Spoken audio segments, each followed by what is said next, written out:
bismillaahi raxmaan raxiim assalaamu calaykum waraxmatullaahi wabarakaatuh. kulan wacan oo wanaagsan khiyaartaana dhegaysanaysaa iyo khiyaartaana daawanaysaa meel kastoo joogtaan dhammaantiin kusoo dhowaada barnaamijka bandhiga waraysyada oo xilligan oo kale aad kala socotaan radio muqdisho oo codka jamhuuriyadda soomaaliya iyo telefishinka qaranka soomaaliyeed. barnaamijka bandhiga waraysyada qodobada aan idinkugu soo gudbin doono dhegaystayaal iyo daawadayaal hadduu alla hawada leh raalli ka noqdo waxaa ka mid noqon doona madaxweynaha jamhuuriyadda federaalk ee soomaaliya mudane xasan sheekh maxamuud oo magaalada muqdisho shir jaraa'id uu ku qabtay uga mahad celiyay bulshada soomaaliyeed kaalintii iyo doorkii ay ka qaateen soo dhoweynta madaxweynaha waddanka tarkiga rajab tayyib erdogan oo magaalada muqdisho socdaal ku yimid islamarkaana bulshada sida ay ugu dulqaateen aada uga mahad celiyey iyo caasimadda muqdisho oo si nabadgelyo ah socdaalkaasi madaxweynaha waddanka turkiga ah uu ugu soo gabagaboobay kadib markii uu booqasho ku yimid magaalada muqdisho. haddaba hadalka madaxweynaha jamhuuriyadda federaalk ee soomaaliya uu kaga hadlayo socdaalka madaxweynaha waddanka turkiga rajab tayyib erdogan iyo waxa ay ka bedelayso soomaaliya iyo marxaladaha cusub ee dadka soomaaliyeed ay xilligan hiigsanayaan ayaan barnaamijka idinkugu soo gudbin doonaa. waxaad kaloo barnaamijka ku maqli doontaan oo aad ku daawan doontaan hadduu allah wada leh raalli ka noqdo falanqeyn ku saabsan madaxweynaha waddanka turkiga rajab tayyib erdogan imaanshihiisa magaalada muqdisho waxa ay ka bedelayso ama ay kusoo kordhinayso caasimadda muqdisho iyo guud ahaan soomaaliya. iyana barnaamijka ayaan idinkugu soo gudbin doonaa hadduu allah wada leh raalli ka noqdo. waxaan kaloo barnaamijka bandhiga waraysyada idinkugu hayaa dhegaystayaal iyo daawadayaal magaalada addis ababa ee xarunta waddanka ethoobiya waxaa ka furmay shirka wasiirada arrimaha dibadda ee midowda africa. shirka waxa uu hordhac u yahay shirka hogaamiyaasha dalalka afrika ee la qorsheynayo in maalmaha soo socda uu ka furmo waddanka ethoobiya. iyana waxaan idiin soo gudbin doonaa waraysi aanu la yeelanay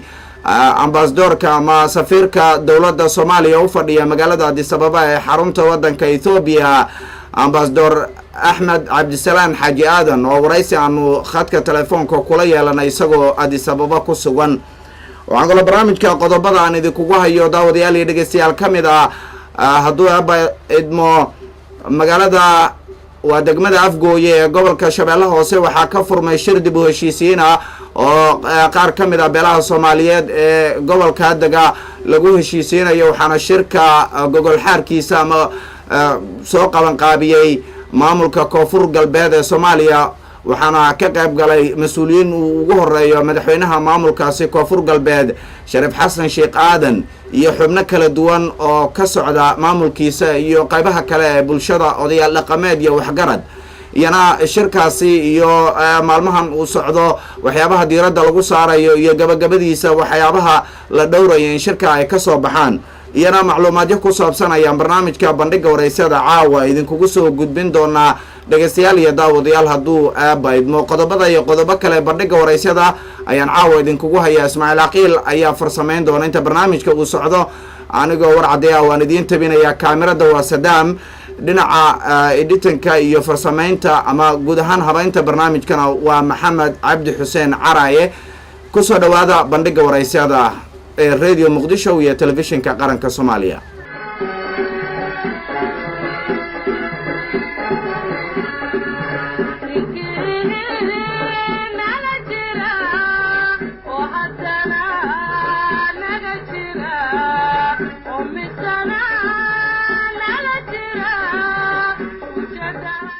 waa tahay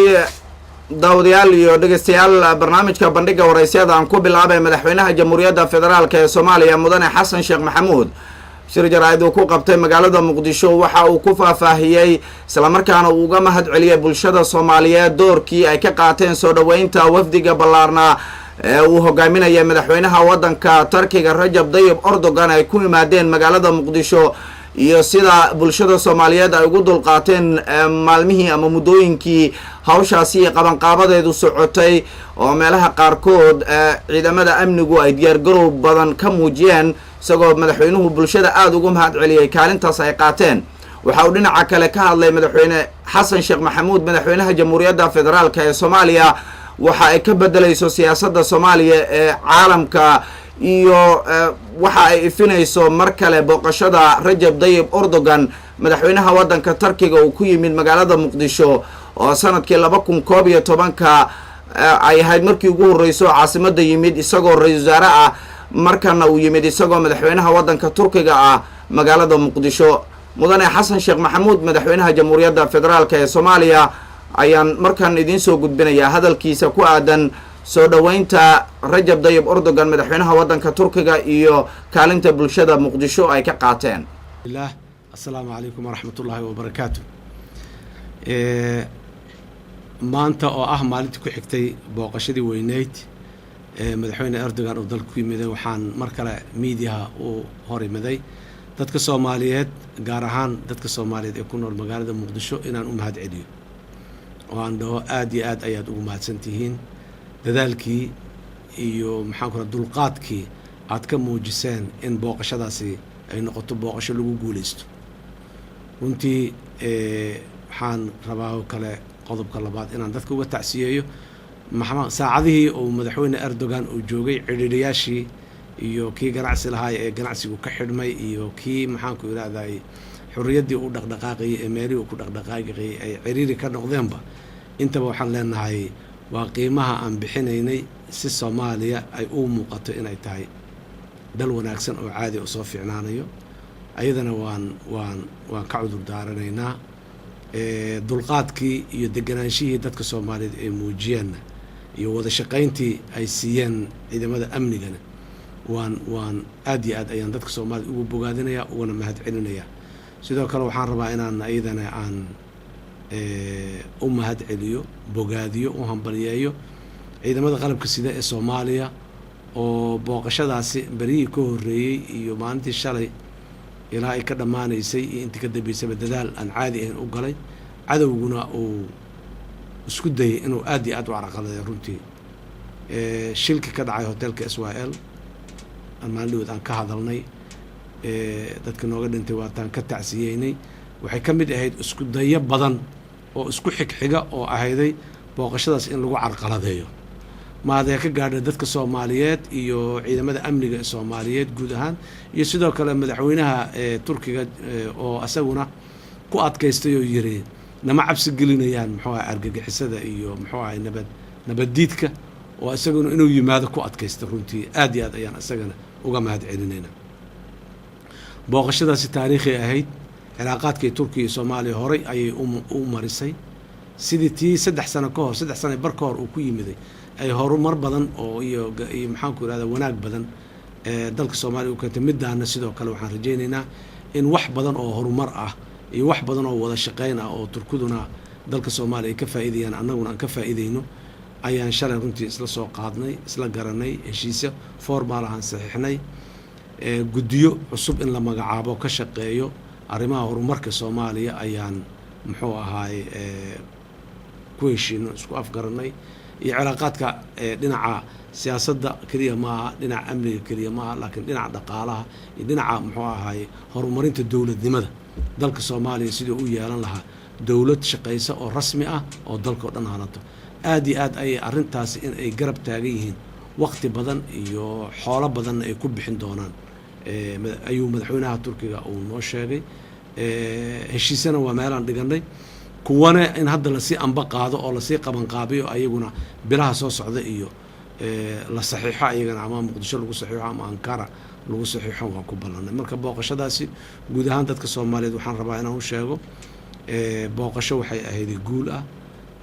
tii sanadkii 2011 madaxweynaha oo bariga prime minister ah oo dalka ku yimidana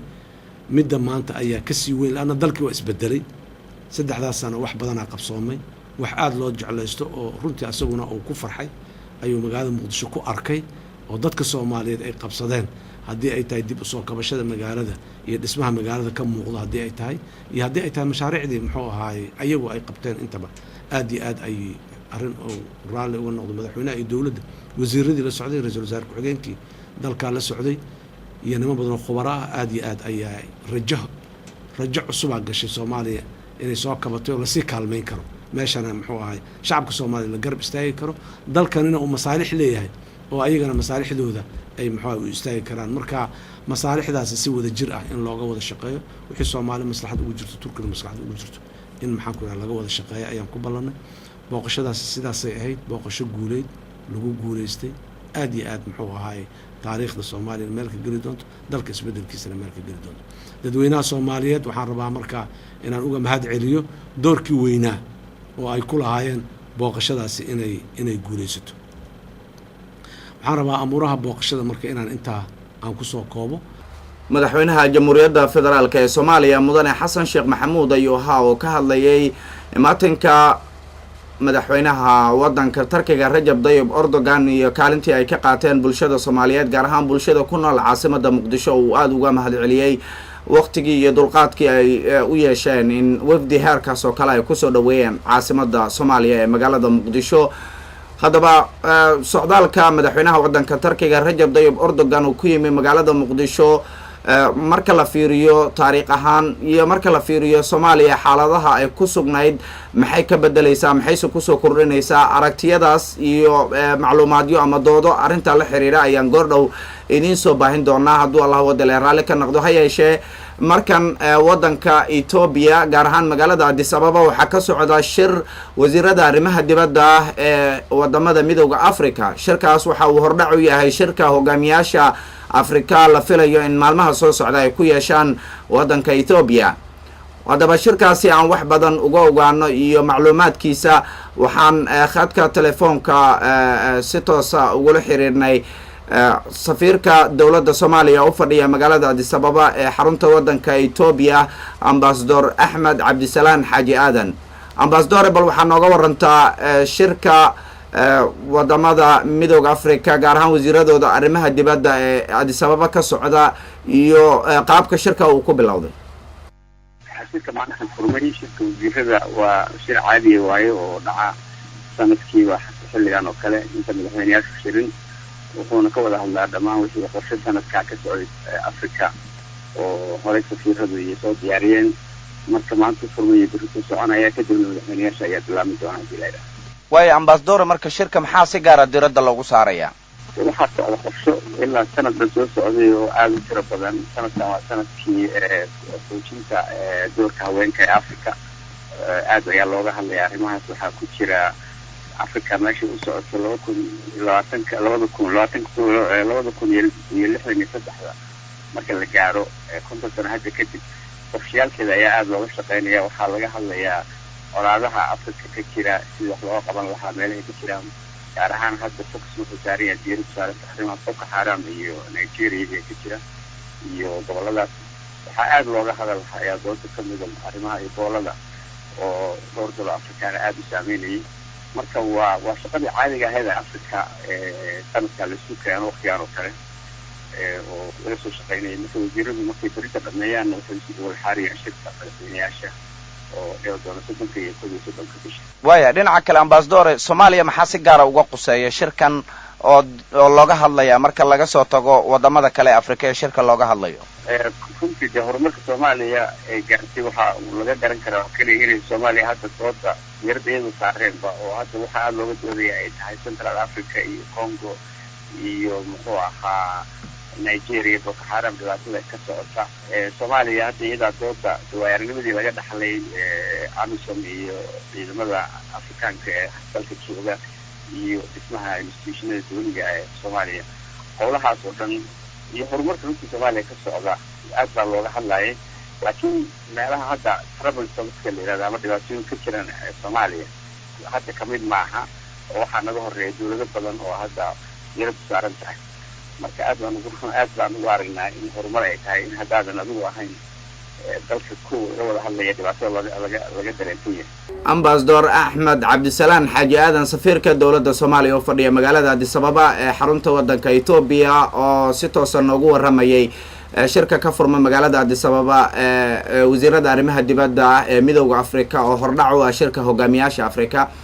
واتهاي داوديال iyo dhageystayaal barnaamijka bandhiga waraysiyada ayaan wali ku guda jirnaa radio Muqdisho codka Jamhuuriyadda Soomaaliya iyo telefishinka qaranka iyo barnaamijka idin kaga imaanaya barnaamijka mawduuca waxaan markaan guda galayaa dooda ku saabsan imaanshaha ra'iisul wasaaraha aan iraahday madaxweynaha waddanka Turkiga Rajab Tayyip Erdogan uu ku yimid magaalada muqdisho iyo guud ahaan marka la fiiriyo waxa ay uga dhigan tahay dadka Soomaaliyeed. Waxaa laynka si toos ah ugu jira Professor Maxamed Cumar Dalxa oo kamid ah xildhibaanada baarlamaanka Soomaaliya waliba dalalka islaamka shirarka dalalka islaamka iyo shirarka kale ee carabta iyo wadamada kale islaamka waliba aad ula socda maaragtay macluumaadiyadooda. Professor Dalxa ma maqlaysaa? Bismillahir Rahmanir Rahim. Daadi Muqdisho waa salaamaya bahda warfaafinta sidoo kale dadka Soomaaliyeed ee dhageysanaya gudaha iyo dibaddaba anoo salaanta islaamka idin soo marinaya hawada. Assalaamu calaykum waraxmatullaahi wabarakaatuhu. Calaykum salaam. runtii imaanshaha madaxweynaha dalka muslimka ah ee walaalaha aan nahay Turkish Rajab Tayyip Erdogan waxay ka dhigan tahay runtii dadka Soomaaliyeed saan horeyba maaragtay aan u tilmaannay xilli dadka Soomaaliyeed ay ku jiraan habeen mugdi oo gudcur ah oo ay markaasi u baahan yihiin iftiin qorax Ilaahay markaasi u soo diray oo iyaga mugdigii iyo dhibaatadii uu markaa u lahaa runtii iftiin ugu bedelay oo taa micnaheedu ay tahay xilli dadka Soomaaliyeed ay u ooman yihiin gacal iyo garab gacan ku siiya dhibaatadii markaasi waddanka ka jirtay oo aad maartay u saameysay dad iyo dunyaba sidii markaasi gargaar ay ugu heli lahaayeen oo adduunyadoo dhan badi naga sii jeesatay ayaa wuxuu ahaa ninkii Ilaahay ummadda Soomaaliyeed ee markaa isaga ugu soo maciinay adduunyada indhaheeda u soo jeediyey asaga iyo ubadkiisii oo aanan u kala harin iyo afadiisii inta ay maartay u soo bareereen xilliga adag ee ay ku soo dhici waayeen kuwo fara badan oo aan gacal moodaynay ayaa wuxuu maanta suurtageliyey in dadka Soomaaliyeed dhibaatadii haysatay inuu maanta uu gacan weyn ka geysto siday uga bixi lahaayeen iyadoo markaasi gargaarkii aadaminiga ka sokow dadaalkii iyo calaaqaadkii isaga uu markaa Soomaaliya albaabka u furay ee keenay in adduunyada maartay badi ay ku soo dayato isla markaana waddankeennii uu ka hirgeliyo mashaariic fara badan oo aanan u kala harin koonfur iyo waqooyi gobolada dhexe dhammaan oo ay ka muuqato maanta Soomaaliya Turkishka waxa ay ku soo kordhiyeen ama ha noqdaano arrimo siyaasad oo maanta la dhihi karo safaarad dal la mid ah Turkishka oo aan horey uga jirin Soomaaliya inay bartamaha magaalada ay ka furto waa dawladdii ugu horeysay ee muslim ah ee ka tirsan dawladaha maanta ee Yurubka maartay weliba maartay gacan saarka la leh isla markaana dawladaha islaamka kuwa ugu waaweyn maanta ee ay ka tahay hormuud iyo diyaaradii ugu horeysay ee adduunka isaga gooshta ee caalami ah in maartay ay ahayd Turkishka diyaaradiisii iyadana xafiiskeeda si toos ah uga furatay taa ka soo koow gargaarka isdaba jooga ah iyo maraakiibta shixnadaysan ay dekada Muqdisho ku soo xiranaysay iyo tan Boosaaso iyo tan Berberaba wax laga sheekeyn kara maaha arrimaha kale ee aanan la ilaawi karin ee waxbarashada caafimaadka ayaa waxay u tahay astaan iyadana aan runtii dadka Soomaaliyeed ka go'aynin inta ayaga gacanta u fidisay ee ifka ay xusuustaan waa dawladda kaliya ee 2,000 scholarship ama waxbarasho ama deeq waxbarasho arday Soomaaliyeed ee jaamacado kala duwan dalkoodii diyaarado intay ku daabuleen dharaar cad iyaga ay ka dhoofeen garoonkeena caalamiga ee Aadan Cabdulle Cismaan ayagoo shuruud la'aan iyo maanta wax haba yaraatee aanan ayaga shahaadadooda waxbarashada ee secondary aanan ahayn ee lagu xiray aanan jirin tigidhka xataa aanan iyaga maaragtay iska bixinin ee iyada ugu deeqday haddana weliba iskuulaad waaweyn ilaahay baa weyn oo kuwana ah kuwa la seexdo iyo kuwa banaanka ardaydeena ay wax kaga bartaan, kuwa lacag la-aan ah oo agoomanka wax lagu baro iyo kuwa kale oo private ah, iyo isbitaallo oo yaalla qalab caalami ah oo digfer ay maanta ayada tusaale u tahay, iyo kuwo kale aanan ka dhicin ee ay ka fureen goobo oo markii hore annaga ay ahaayeen meel qaxooti iyo dad markaas habaalaysan ee ayaga cooshash ooga dhisnaa, maantana ay yihiin kuwa bilicdooda adduunka indhahooda soo jiidanayo oo ardada Soomaaliyeed wax ku barata qaarkood bilado iyagoo haystaan ay noo soo bandhigeen iyagoo ka qayb galay tartamo caalami ah. waayahay professor waayahay taana ay u dheer tahay bilicda magaalada Muqdisho oo wixii maanta ee wasakh iyo qashin ee meel walba daadsanaa ay gawaari iyo maanta iyo cagafyo oo looga daadgureeyey kuwii sameeyey ay yihiin, iyo weliba jidadka quruxda badan ee dhaadheer ilaa miyadii burbursanaa ee har iyo habeen u taagan inay ka shaqeeyaan, iyo nalalka ayaga ay ku xireen ee aan maanta dadka Soomaaliyeed iyo wadooyinka waa maadsanta professor. waxaan rabaa oo aan la koobi karin waxa uu ku soo kordhiyey madaxweyne Erdogan prime minister isagoo ah xiriirkii Soomaaliya ee bilowday xilligaas ee dalkana uu ka ahaa madaxweyne Sheekh Shariif Sheekh Axmed, maantana uu madaxweyne uu ka yahay Professor Xasan Sheekh Maxamuud ee weli xiriirkii halkii ka sii socda, isagoo maanta madaxweyne ahna inuu soo garab istaago madaxweynihii jamhuuriyadda Soomaaliya waxay noo tahay annaga sharaf iyo qadarin iyo magac oo dadka Soomaaliyeed ee cadowgooda ka naxo. waayahay waa mahadsantahay professor. waxaan rabaa waa kusoo laabanaynaa Soomaaliya iyo mashaariicda ay ka fuliyeen iyo doorka ay ku leeyihiin. markaan si guud uga hadalno wadamada Afrika, waxaa moodaa in galaangal badan waqtiyadii ugu dambeysay uu aada ugu yeeshay Turkiga. guud ahaan markaan ka hadalno qadiyadiisa Afrika uu aada xooga u saaray sidii Afrika ama maalgashi ha noqoto ama dhinacyo kale inuu gacan ka siiyo ha noqoto, oo wadamo badan xarumo badan uu ka furiyey.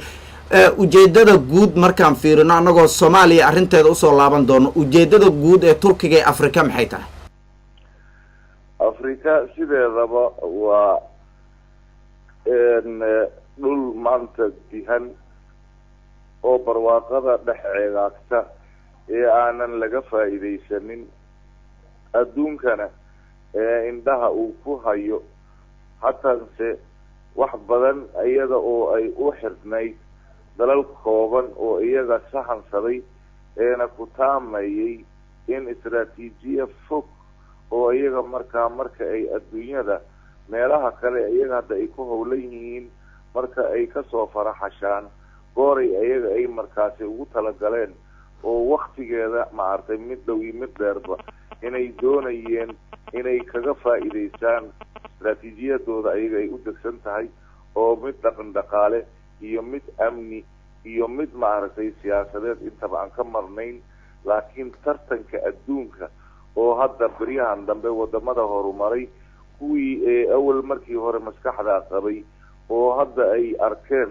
adduunka kuwa uga soo soka maray oo China ay kamid tahay, markii hore ee dalalka reer galbeedka keliya ee inta badi ay ahaayeen shirkadahooda kuwa Afrika iska ghanimaysan jiray kuna xayirnaayeen khayraadka Afrika inta badan oo aan wax dheef aanan jirin oo iyaga ay ku haysteen, balse si dadban iyo si toos ay uga faa'iidaysanayeen shirkadaha reer galbeedka ayaa dunida muslimka dalalka la jecel horumarka walaalahooda teknolojiyada cusubna awood u yeeshay inay iyaga maaragtay ee kaalintooda ay qaataan. Afrikana markaa ay noqoto meel loo soo tartamo ayaa Soomaaliya oo ayada dalalka adduunka ugu hodansan ee iyada balse dadkeeda garan lahaa ilaa ay hadda iyada ay iyagana ogaadeen in ay yihiin dal hadday xiriir la yeeshaan, hadday maalgashi ku sameeyaan, hadday Soomaaliya markaasi xiriirkaasi uu gaaro ilaa maanta ee khayraadka Soomaaliya ku jiro inay Soomaaliya iyo Turkishka ay iyaga ay kaga faa'iidaystaan waxa dhex yaala Soomaaliya dhul iyo bad ama berri iyo maaragtay iyo badba waxay arrimahaasi keeni karaan ayaa waxay keentay inay wadamo kalena gorgortankaasi iyagana isla markii ay lugta maartay Soomaaliya iyaga Turkishka aanan ku ekaanin inay la soo galaan balse ay u fidiyeen iyagana gacmaha si ay markaa u helaan waxa ay u arkayaan Turkishka inuu ku soo kordhin karo oo durbadiiba ay ku fideen geeska Afrika oo aad arkaysid shirkadaha maalqabeennada dalka Turkishka oo Ethiopia maalgashanayo oo Djibouti oo walaalaheena durbadiiba iyaga ay sahansadeen sidaas oo kalena wadamo kale oo iyagana sidaas oo kale ee bariga Afrika iyo inta kale ee dunida ee maanta ee la isku yiraahdo adduunka saddexaad ee u baahan horumarka iyo kheyraadkooda inay uga faa'iideystaan teknolojiyada cusub ayaa waxay noqotay Turkishka dawladaha hadda aadka looga baqo oo xataa dawlado fara badan oo Carbeed oo aan walaalanahay aanan jeclayn xiriirka iyo Turkishka oo ku sii fidayo dunida muslimka ka soo koob dalal fara badan oo Carab iyo Afrikaanba ah oo Soomaaliya ugu horeyso taana runtii ay keentay in maanta Soomaaliya loo arko in kheyraadkeeda haddii ayada ay Turkishka la kaalmaysato inay noqon karto dawlad durbadiiba horumar degdeg ah ee gaarta sida haddaba xawliga ugu socdo durbadiiba isbedelka laga dareemayo airportkeena dadkadeena caasimadeennii burbursanayd sida maaragtay dhaqaalaha dadka Soomaalida ee ayaga ay doonayaan reer Turkish inay maaragtay intii karaankooda ah inay maanta dawlad ahaan shacbi ahaanba inay Soomaaliya maaragtay ka maanta hirgeliyaan mashaariic wax tar u leh dadka iyo dalka Soomaaliyeed marka waxaas oo dhan siyaasadda maaragtay ka dambaysa iyo qorshaha iyo istaraatiijiyadda oo ay u arkayaan Turkishka inuu Soomaaliya marka uu u soo salaabo qaado si dhab ah ay ugu howlgalaan shirkadihiisa ayaa waxaa loo arkayaa Soomaaliya oo badda ugu dheer Afrika haysata oo maraakiibta adduunka ee ganacsiga ee wadankeena marta kaliya haddii laga qaado kiiba maaragtay lacag yar oo kooban oo intaas oo aanan maaragtay badnayn sida haddaba ka hor wasiirka arrimaha dibadda baarlamaanka hortiisa uu ka yiri dawladda Turkishka aan walaalaha nahay dhulka Soomaaliyeed ee caloosha ku jiro ayaa wuxuu heli karaa mushahar ee ku filan oo qoyskiisa ay dawalaan baahidiisa balse laakiin Soomaaliya ay laadahay fikirkii aqoontii iyo teknolojiyadii ayada ay ku hanan lahayd badeeda ama waxay kaga soo saaran lahayd waa mahadsan tahay professor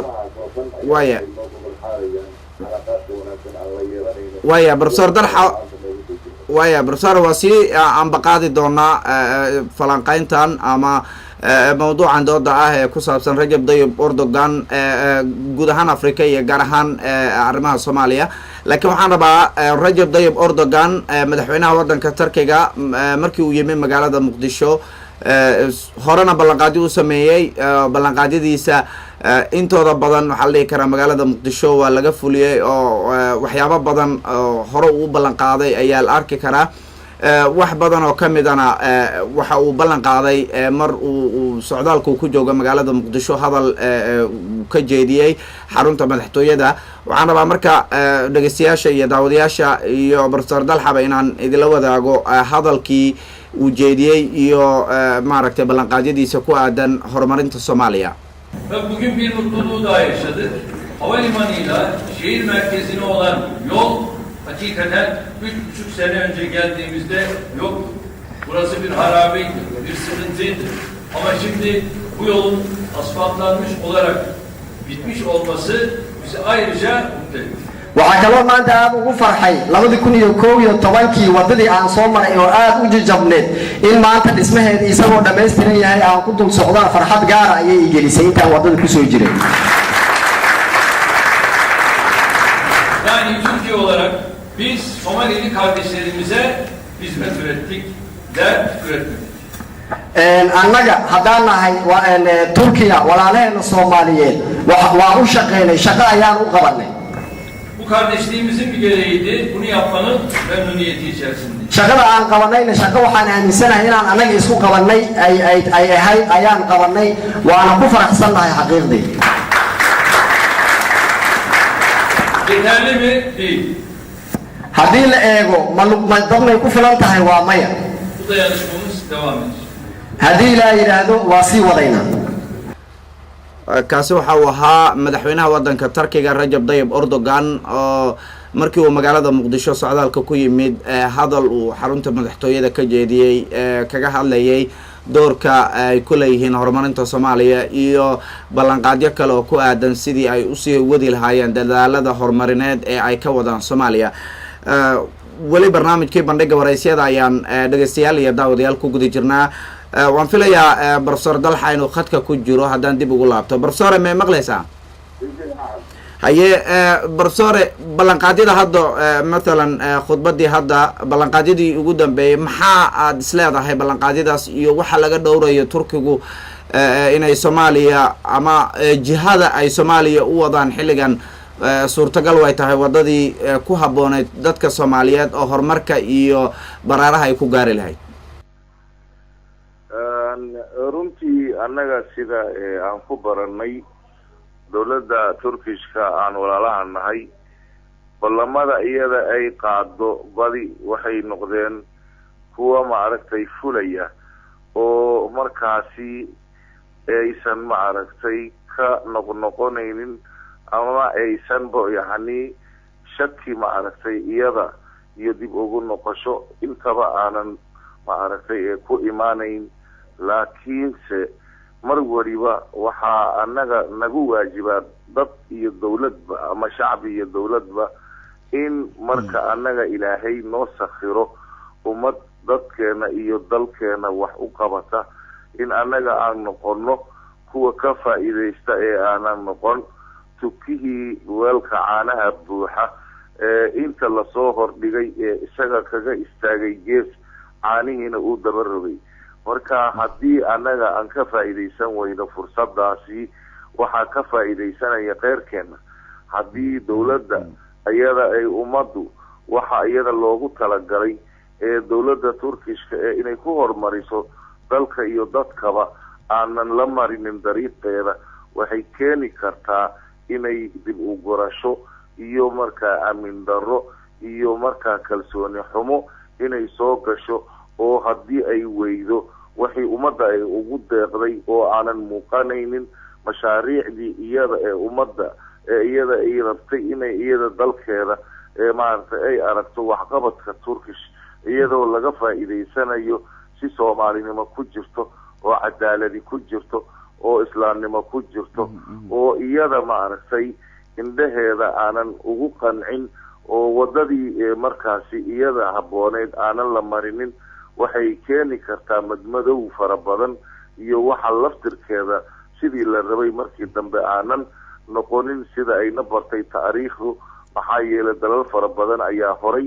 Soomaaliya maamul xumadii jiri jirtay iyo wixii dalkan iyo ummadiisa loogu talagalay ee markii meelo aanan munaasab ahayn ay mareen ay keentay in faraha laga laabto oo aan noqono dad magacyo qaabdaran loo bixiyo oo hataa wixii iyaga lagu aamini lahaa haddii loo baahdo hay-ado kale loo soo mariyo gacantooda oo aanan iyaga lagu aaminin ay noqoto markaas Soomaaliya mid ururo oo aan markaasi siday rabaan ugu takrifala wixii iyada loogu talagalay iyada ay noqoto kuwa la hoosgeeyo. marka si naloo aamino dadkeenana waa inay noqdaan dad ayagana ka jawaabo wanaaga gartana dadka ayaga wax u tara ama saaxiibkooda iyo cadowgooda inay aad u kala fiirsadaan ee aanan noqonin dadkii annaga noo soo gurmaday kuwa iyagana ka maaragtay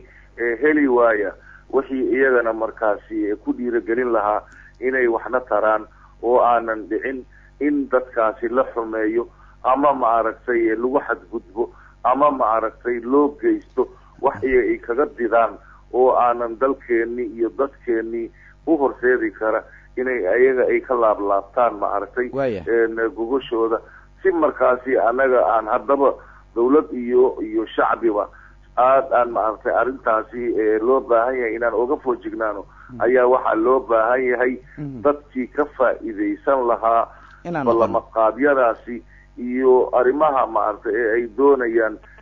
ordhaceedana aan aragnay guusheeda in aan noqono dad inta hadda ayaga loo ballan qaaday iyo in kaleba ka istaahila maaragtay kuwo kalena sidaas oo kale kadib iyagana kusoo dayda waddankoodana horumariya dadkoodana horumara inaan noqono laakiin aynan noqonin tan iyo lixdameeyadii wixii annaga heerkan na dhigay inaan burburno na gaarsiiyey wax isu quurid la-aantii iyo wax istarid la-aantii iyo nidaam xumadii iyo dawlad maaragtay wanaag maaragtay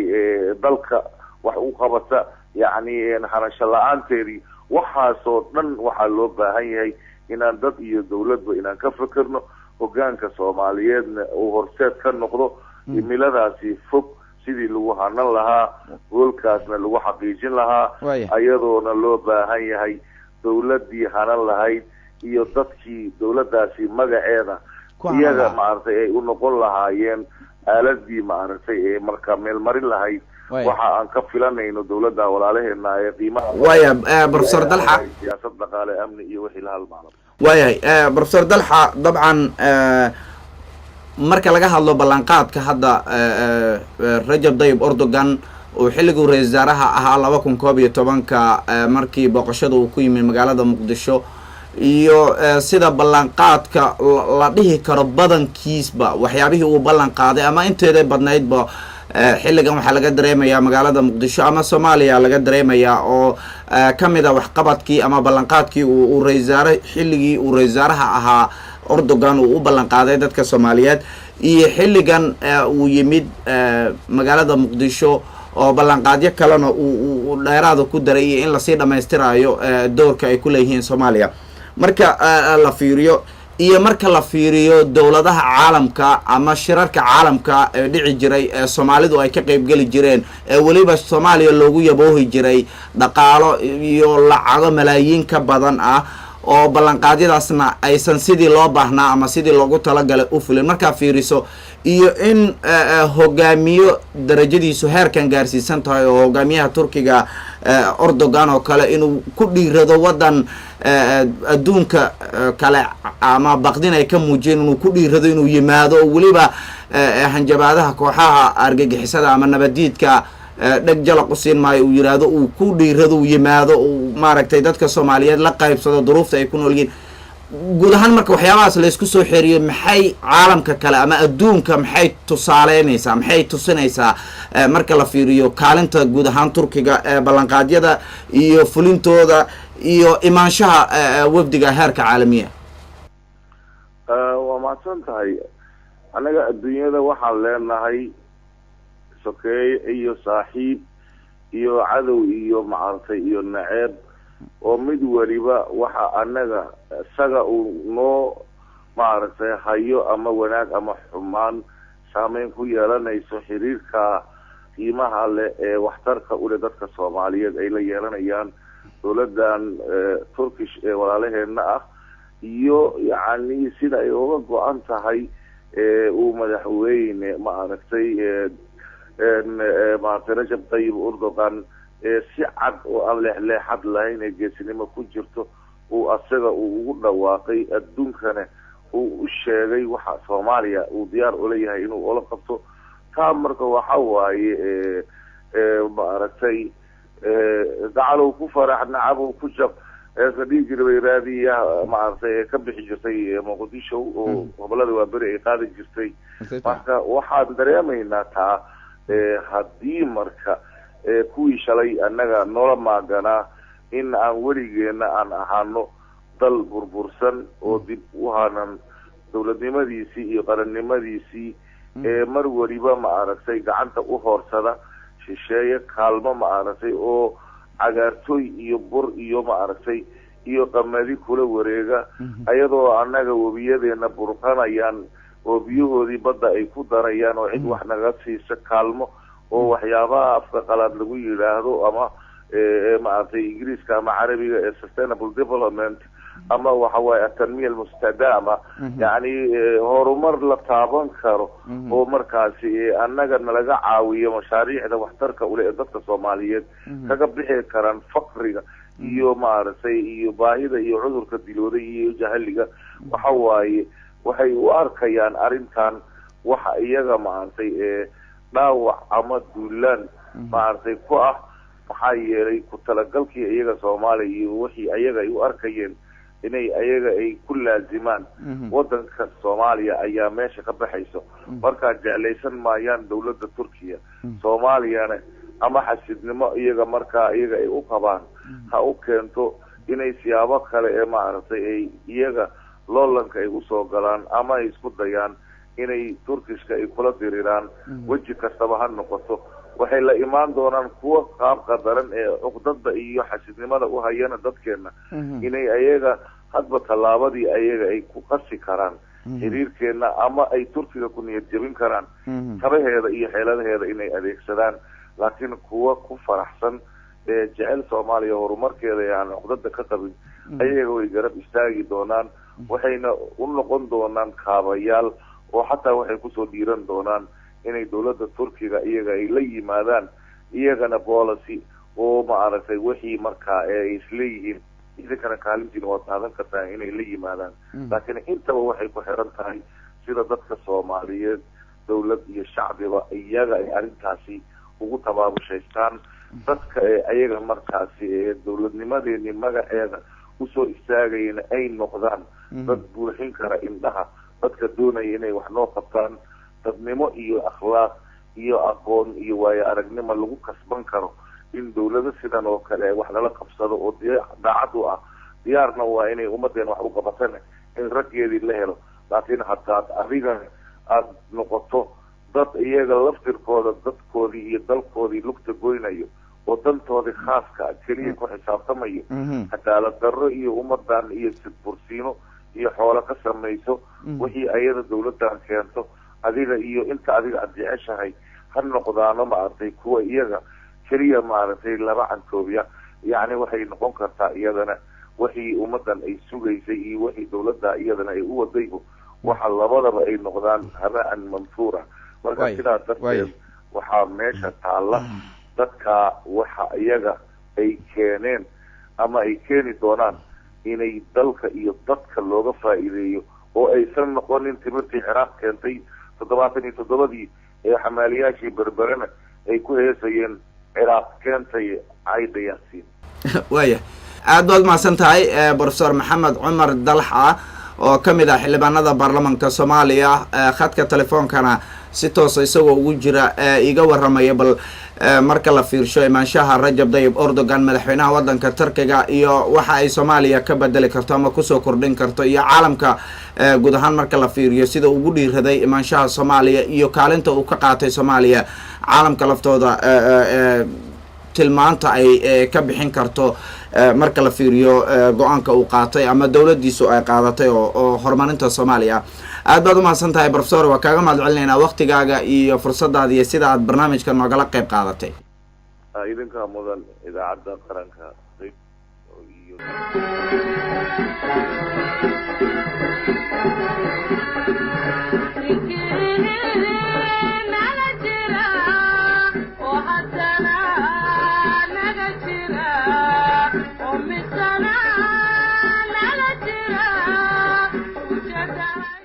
waa tahay dhegeystayaal iyo daawadayaal barnaamijka bandhiga waraysyada qaybihiisii dambe ayaan isla soo gaarnay radio Muqdisho codka Jamhuuriyadda Soomaaliya iyo telefishinka qaranka Soomaaliyeed ayaad nagala socotaan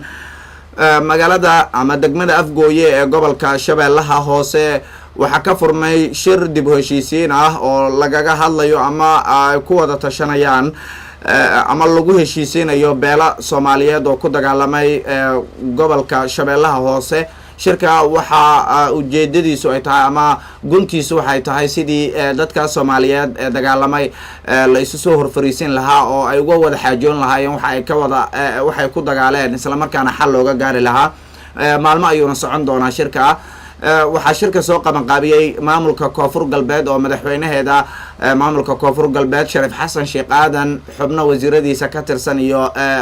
odayaal dhaqameed waxgarad culimo iyo maamulka gobolka Shabeellaha Hoose dhamaan shirka ka wada qayb galeen wariyahana nooga soo warama gobolka Shabeellaha Hoose Xasan Maxamed Abikar Xasan Matoore ayaan telefoonka degmada Afgooye kula xiriiray Xasan iga waran bal shirka ka furmay degmada afgooye iyo guud ahaan shirkaas muddada uu socday waxyaabihii looga hadlay iyo guud ahaan shirkaas waxa laga rajaynayo in mustaqbalka dhow ay ka soo baxaan. waad mahadsan tahay war caddeeye shirkan wuxuu ahaa mid diiwaanadan bala dhowrayey oo casuumaadkiisa ay mar hore soo gaartay gobolka shabeellaha hoose gaar ahaan degmada afgooye uu ku qabsoomay shirka waxaana loo sii diyaariyey qabanqaabo aad u dheer baa loo galay sidii shirkan loo soo dhaweyn lahaa furitaankiisa waxaana kasoo qayb galay oo asal u ahaa shirka islamarkaana soo qabanqaabiyey maamulka koonfur galbeed soomaaliya oo uu hormuud ka yahay madaxweyne shariif xasan sheekh aadan oo maamul dowladeedkaasi madaxweynaha u ah iyo xubno ka tirsan golihiisa wasiirada ayaa maalinimadii shalay oo shirka si rasmi ah uga furmay degmada afgooye soo gaaray islamarkaana furay shirka waxaa kasoo qayb galay ergooyin kala duwan oo ka kooban maamulka koonfur galbeed soomaaliya oo u badan odayaal dhaqameed iyo iyadoo sidoo kalena ay ka mid ahayeen siyaasiyiin iyo waxgarad kasoo jeeda deegaanada uu ka kooban yahay maamulkan koonfur galbeed soomaaliya khudbado dhowr ah ayaa laga jeediyey shirka oo isagoo hore loo sii qabanqaabiyo oo diyaarsanaa iibigoodana waxa ay ku fakameen ka sheekaynta dib u heshiisiintan la doonayo in lagu guuleysto ee loo dhigay madasha degmada afgooye oo ah beelo mid dhawaalaba dagaalkooda uu ka socday gobolka shabeellaha hoose sidii loosoo afjari lahaa khudbooyinku waxay ahaayeen kuwa lagu bogaadinayay dib u heshiisiinta islamarkaana looga dhiidinayay dhibaatadii iyo colaadihii dhacay oo wixii colaad ay keeni karto iyo dhibaatooyinka laga dhaxlo ayaa si weyn khudbadihii halkaas ka dhacay loogu khutanshay waxaa ka mid ah dadkii meeshaas ka hadlay maamulka degmada afgooye ee martida loo yahay hadduu ahaan lahaa guddoomiyaha iyo xubno kale waxaa sidoo kale ka hadlay maamulka gobolka shabeellaha hoose uu ka hadlay guddoomiyaha gobolka shabeellaha hoose dowladda dhexe soomaaliya mudane doctor cabdilqaadir cd sidoo kale waxaa ka hadlay xubno ka tirsan golaha wasiirada maamulka koonfur galbeed soomaaliya sida wasiirka maxaa idhahdaye dib u heshiisiinta oo asaga markaas si gaar ah ay xaajadan u kursaysay ee dib u heshiisiinta gobosha la dhiga degmada afgooye. waayahay marka xasan marka aad fiiriso shirkan qaabka loo soo qabanqaabiyey xubnaha kasoo qayb galay iyo sida xalka loogu raadinayo dagaal beeleedyada gobolka kusoo laalaabtay maxaa muuqanaya marka la qiimeeyo odayaashii isku yimid iyo rajada laga qabo in xal waara laga gaaro xiisadaha gobolka kusoo laalaabtay? waxaa mudan horta xusuus mudan in madaxweyne shariif xasan sheekh aadan madaxweynaha koonfur galbeed soomaaliya khudbada shalay uu jeedinayo ay ka mid ahayd in sababaha maadaama maamulkan uu yahay maamul curdun ah oo cusub oo yagleeran muddo oo sida aan u buurnayn sababta uu doortay tallaabada ugu horeysa uu qaadaya inay noqoto dib u heshiisiin inay tahay maamulka laftiisa inuu dhamaystirmi karin haddii aanay bulshadii heshiis ahayn sababaha uu u samayn waayo maamulka golihiisa baarlamanka oo maamulka yeelanayo waxa uu ku tilmaamay inaan la samayn karin golahaas ilaa ma bulshadii koonfur galbeed ay hal dhan uga soo wada jeesato arrimaheeda danaheeda sidaa daraaddeedna ay laga maarmaan tahay heshiiska dhigo. waa mahadsan tahay xasan markan waxaan rabaa inaan madaxweynaha maamulka koonfur galbeed soomaaliya shariif xasan sheekh aadan aan usoo gudbiyo dhegeystayaasha radio muqdisho iyo daawadayaasha si aan marka hore u dhageysano hadalkiisa ku aadan furitaanka shirka dib u heshiisiinta ee ka furmay degmada afgooye. marka waxaan rajaynaynaa in lagu daydo laisdhexgalo laisla noolaado laisjeclaado laiscafiyo annaga baahideena maanta aan qabno haddaan Soomaali nahay gaar ahaan maamulka koonfur galbeed saddexda gobol waxa ugu weyn oo u baahan yahay oo uu rabo waa nabad.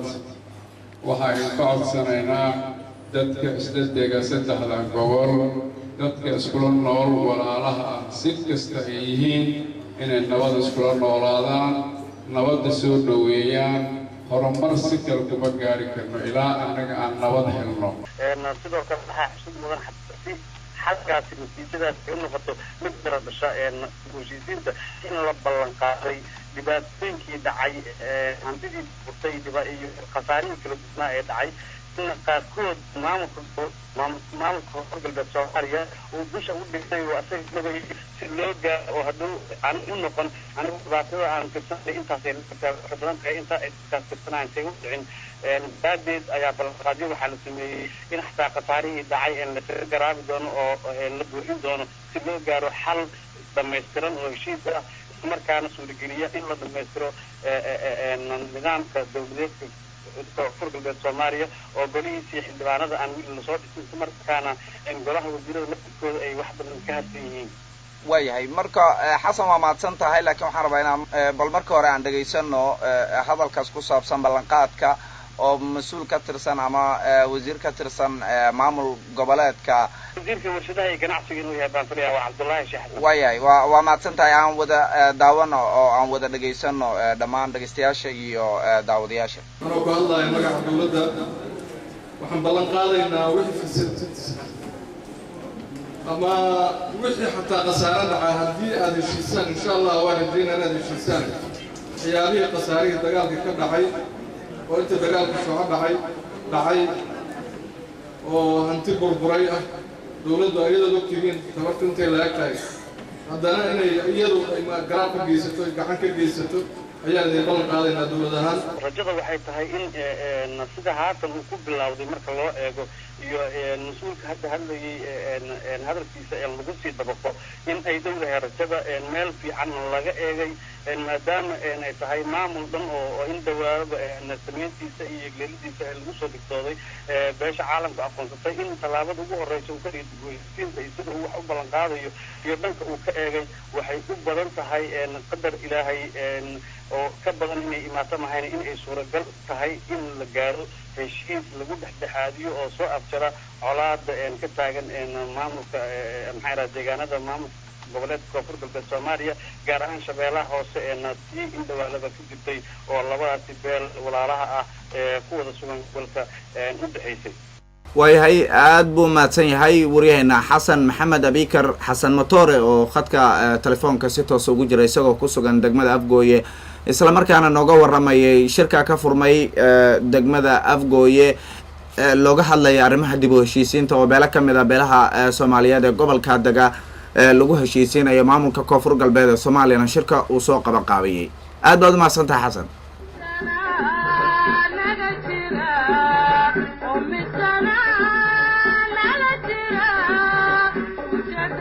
waa tahay daawadayaal iyo dhegaystayaal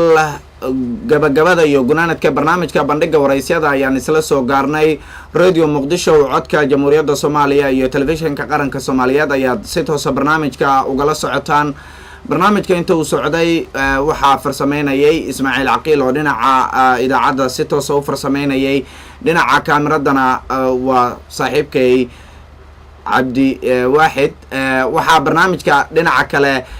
habaynta iyo editinka ama isku dubaridkiisa gacan weyn ka geystay sidoo kale Maxamed Cabdi Xuseen Caraaye anigoo Mustafa Racdiya barnaamijka waan idin soo saaray halkan oo idin kala socodsiinayay aniga iyo asxaabta igala qayb qaadatay oo aan u mahad celinaya dhamaantood waxaan idin kaga tageynaa wassalaamu calaykum wa rahmatullaahi wa barakaatuh